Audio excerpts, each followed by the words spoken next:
Hello guys! Muli, ito na naman si Bisayan Daisy Vlog na mga asar sa inyo.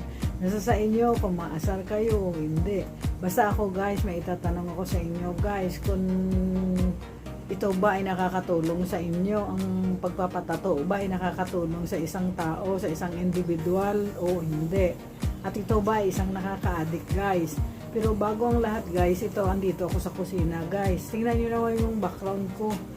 Huwag nyo intindihin. Pasaway itong alaga ko. Ang ganda-ganda ng intro ko. Sinira niya kasi tinanong niya lang kung luto na raw yung lugaw kung niluluto. Araw-araw kasi dito guys ang halian namin lugaw. Na ano na nga ako, nagsasawa na nga ako, pero okay rin yan kasi nakakalinis ng intestine yan sa bituka ba natin, kaya payag sa Bisayang kahit lugaw guys. Pero ano ba yung sinabi ko kanina, nakalimutan ko na.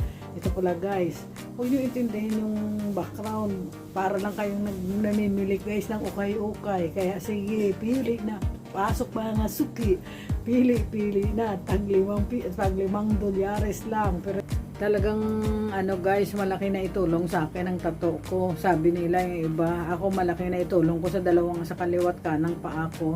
Kasi dati ang lalaki ng mga piklat yan guys, yung nag-aaral kami nung elementary. Hindi ako pwede yan hindi ako pwede yan mag-shirt gawa, nahiya ako gawa dito sa kanan, tatlong ano yan, yung parang ano ba, coins ng $1 dito sa hungong, tatlo yan. Hindi ko makapag-short bago dito sa kanan kong kanang paa ko. Ang laki-laki niyan, parang 2 inches siguro ang haba. Tapos ang 1 inches ang lapad.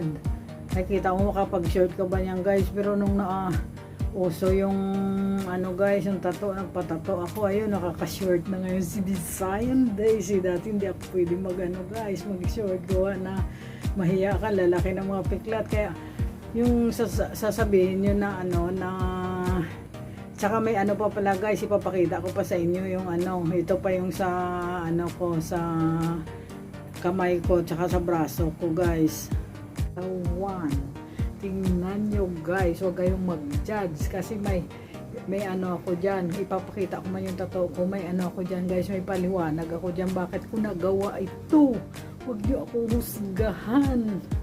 Sige, tara, tingnan nyo yung aking tattoo guys. Sige, tara. Ayan guys, yung tattoo ko guys sa kanang bahagi ng paa ko guys.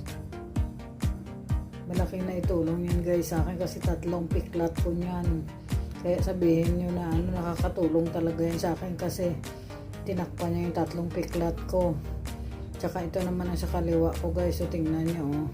Yan guys, so yung sa kaliwang paa ko guys, so laki-laki guys ang piklat yan guys. Sabi nga sa Ilonggo, kung hindi dalawang bagay lang daw yan, 2 kabutang, kung hindi bakukang.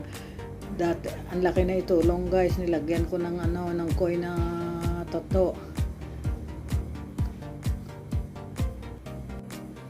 Ayan guys, so sa kaliwang kamay ko guys, yan guys, yung sa guardian yan, tatak yan, pakilala ako, ranking Madonna sorority ako.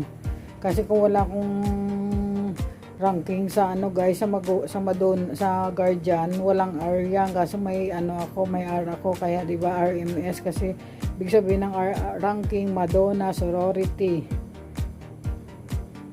Ito naman guys sa kaliwa ko, ayan guys, so sa kaliwa ko guys, so may nakasulat din na GBB. Alam mo bang yan yung GBB? Ibig sabihin Guardian Visayas Builder, kasi sa Visayas ako nagsumali, kaya ayan, GBB yan, yung Guardian Visayas Builder. Ang B Visayas ang yun. Guys, so yung sa kaliwa, kanang braso ko guys, may nakalagay na og ko, ibig sabihin yung pseudonym ko kasi Still, I do love you still. Tapos yung og ko, yung United Guardians community organization, ayun, 2017 ako guys na member. Ngayon guys, ang inaano ko, ipaano ko ba kung yung tattoo ba natin sa katawan na pinagawa ng bawat individual ba guys, kung nakakatulong ba to sa atin. Sa akin guys, malaking natulong nito. Kasi kumbaga, yung dating hindi ako nakaka-short, ngayon nakaka-short na ako. Tapos yung pag ano ko, yung dating hindi pa ako member ng Guardian, konti lang mga kaibigan ko. Ngayon kahit saan ka guys pumunta guys, sa buong Pilipinas guys, pag once na nakita nila yung tattoo mo sa kamay, kaagad-agad kahit ano, anoin nila yung kamay mo, mga ngamusta sa'yo kahit hindi ka pa magsasalita, basta makita nila yung tattoo mo. Kahit si ano pa guys, mga senador pa dyan, basta kahit sino, basta may nakita kang ano, kahit mga doktor pa siya guys. Nung dati yung kaibigan ko na ospital, may tattoo yung kaibigan ko, tapos ang doktor wala siyang tattoo. Kasi pag mga ano guys, mga may tattoo yan, ano yan sila, yung parang ang ano ka pala guys, ang tawag pala dyan sa mga yung may nagsusupport ng pera ba na ano, ng mga guardian, EB pala yan, yung auxiliary, ano sila, auxiliary sila. Ibig sabihin mga kagaya nila Vilma Santos, guardian yan si Vilma. Maraming mga guardian, sila Gringo, sila President Duterte, basta maraming mga guardian, sila Pulong, basta sino-sino pa dyan, si ano yan, kumbaga marami na kasi ang guardian. Ano yan guys, yung pero wala yan sila tato, bihira kang makalbali. Si Pulong, si President Duterte yun, pero sila Vilma wala yan sila tato. Pwede yan yung ganun, huwag ka magpatato basta EB ka, sila mga EB yan sila guys. Hindi yan sila pwede magpatato, basta yung magsusupport ka lang yung pera. Pero guardian sila, kaagad-agad alam mo ba yung doktor na yun na tumingin sa kaibigan ko na nakaratay sa higaan, kaagad-agad kinamusta niya kaagad yung nakaratay sa higaan. Doon namin nalaman, sabi namin, Dok, ano ka pala, guardian ka. Kasi pag ganon, kaagad-agad mga ngamusta yan sila sa'yo guys. Kaya di ba marami kang magiging kaibigan. Kaya ang totoo guys, malaking naitutulong sa atin. Yung sasabihin nyo naman guys na nakaka-addict. Hindi guys, nakaka-addict ang tattoo, nasa sa iyo na yan. Sabihin mo lang na sabihin niya, ay na ano, nasa sa iyo. Kasi kagaya ko, dati maliit lang tong tattoo ko sa paa eh. Maliit lang to na isda. Ngayon siyempre nakakita ako ng panibago na ng mga style, pinadagdagan ko. Ganun lang, kumbaga tayo, hindi tayo makontento hanggat may nakikita tayong magandang style, yun ang ipapatato natin. Saka yung bulaklak ko rito, yung butterfly, hindi yan dati ano, kumbaga dilagyan na din. Kaya yun sasabihin lang nilang nakaka-addict, pero hindi nakaka-addict guys. Ang lakas ng hangin, may ano dito ngayon sa Hong Kong, may bagyo, kaya tingnan mo yung bintana namin, konti lang ang binuksan ko kasi pinapatoy yung mga damit nila, yun lakas ng ano. Kaya hindi kami bumaba ngayon ng alaga ko, gawa na may number 1 signal sila. Kaya guys, ito lang maano ko sa inyo, kung sa iba nakakasama ang tato, tsaka yung ano nila, yung pag may tato ka raw, sabihin nila adik ka. Hindi totoo yan guys. Hindi, ako nga hindi ako nakaranas mag shabu mag addict na ba kaagad yun.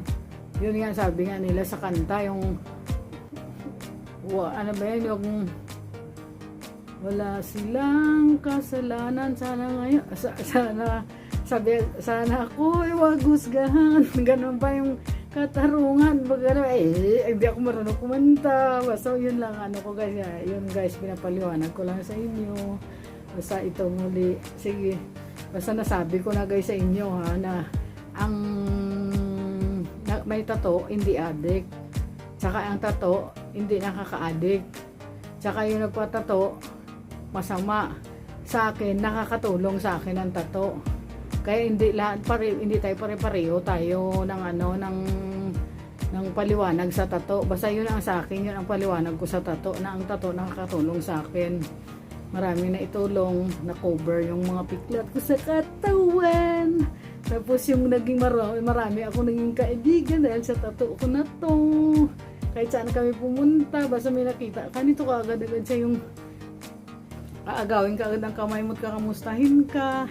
Lalo pag alam nilang may R ikaw, kasi ako may R na ako, ginagalang na ito. Kaya ito guys, muli, hanggang dito na lang paliwanag ko sa inyo at mahaba na to. Basta ito lang masasabi ko sa inyo. Kung gusto nyong may piklat kayo, magpatato kayo para makapag-shorting kayo. O guys, muli ito si Visayan Daisy Vlog na nagsasabing Babu!